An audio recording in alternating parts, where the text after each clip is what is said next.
যখন এই লোকটা মাছ খেত তার বউ আগেই মাছের চোখ দুটো বের করে রাখত।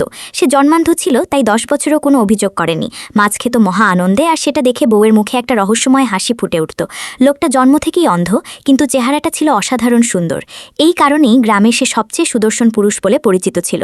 গ্রামের অনেক মেয়েই তার প্রতি আকৃষ্ট ছিল, মাঝে মধ্যে মালিশ করাতেও আসত। কিন্তু আজকে গ্রামের সবচেয়ে সুন্দরী মেয়ের আচরণটা একটু আলাদা ছিল।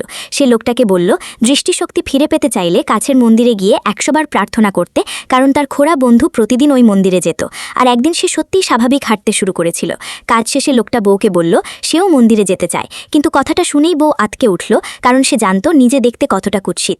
ভয় হলো স্বামীর চোখ ভালো হলে সে হয়তো তাকে আর পছন্দ করবে না। যতই আটকানোর চেষ্টা করুক, লোকটা মনে মনে ঠিকই করে ফেলেছিল যে সে যাবেই। পরদিন ভোরে উঠে রওনা দিল মন্দিরের দিকে। পথে দেখা হলো গ্রামের সেই সবচেয়ে সুন্দরী মেয়ের সাথে।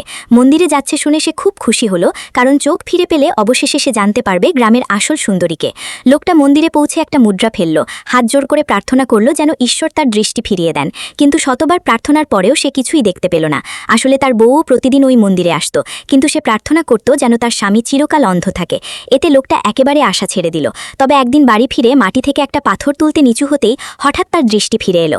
আনন্দে লাফ দিয়ে উঠে বউকে জড়িয়ে ধরল শক্ত করে। কিন্তু বউয়ের মুখে সেই অদ্ভুত ভাবটা তার চোখেই পড়ল না, কারণ সে জন্ম থেকে অন্ধ ছিল। সুন্দর আর কুৎসিতের পার্থক্যটা সে বুঝতই না, আর মনে মনে বিশ্বাস করত তার বউই দুনিয়ার সবচেয়ে সুন্দরী।